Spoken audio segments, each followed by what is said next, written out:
date spread.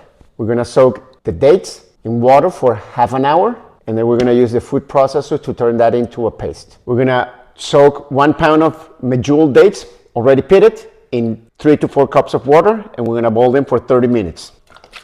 The dates have been boiling for half an hour. We're going to drain them, and we're gonna save the water. In a food processor.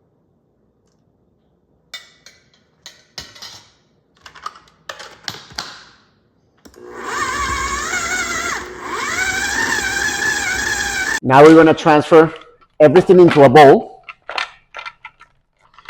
And we're going to have a beautiful date spread that we can use in different recipes. We can put it in a toast, we can put it in a pancakes, or I'll leave you a recipe of a 3 Snicker ingredient that I make for Maria Alexandra that she loves. What we want is a really smooth consistency that we can later use as a spread.